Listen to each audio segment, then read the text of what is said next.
Everyone has a breaking point. Even Levi Ackermann, the man who never flinches, never doubts, never breaks. The soldier who has buried more people he loved than any human being should ever have to. Name after name after name, all dead, all gone, all sacrificed for a dream that kept changing shape every single season. So here is the question nobody has ever seriously asked. What happens when Levi Ackermann finally looks around, counts the graves, and decides that Eren Yeager is the only person whose plan actually makes sense? What if the strongest human alive stopped fighting for humanity and started fighting for paradise? What if Levi joined the Yeagerists and became their leader? So here is where the change happens. Season 4. The Yeagerists are growing. Floch is building power, Eren is moving toward the rumbling, and Levi is doing what Levi always does. Following orders, protecting a system he is starting to quietly. Because here is something the show never fully explores.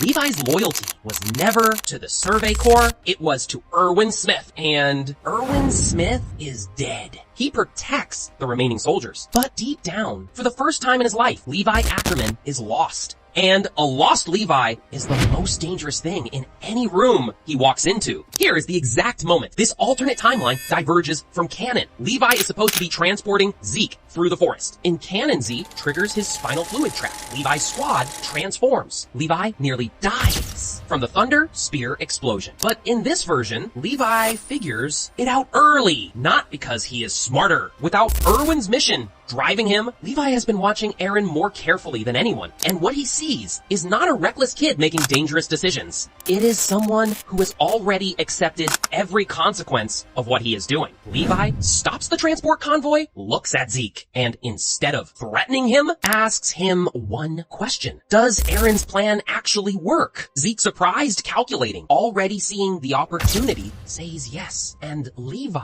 for the first time since Erwin died, makes a decision that is entirely his own. He walks into Floch and Yeagerist group and says 3 words that change everything. I'm with Eren. The room goes completely silent. And then absolute chaos. Here is what happens. The moment Levi joins the Yeagerists, Floch immediately has a problem. Because Floch has been building this movement on one thing, the idea that Eren Yeager is the strongest and therefore deserves to lead. Floch's entire authority is based on being the most dangerous person in the room. That status lasted exactly as long as it took Levi to sit down the Yeagerist soldiers, who have heard stories about Levi their entire military careers, don't even look at Floch anymore. But everyone in that room knows who is actually in charge now. And within a week, the Yeagerists are a completely different organization. No more reckless violence. No more political power grabs. Moving toward one singular goal, the rumbling. But here's where it gets really complicated because Levi joining the Yeagerists doesn't just change their power. It completely destroys the alliance trying to stop Eren, and without that alliance, nobody can stop the rumbling. In canon, the hope that Levi would eventually fight on their side. Hank believes it, Armin believes it, even Reiner. But in this timeline, Levi is not a wild card. He is the Yeagerist's ace. And when the alliance forms and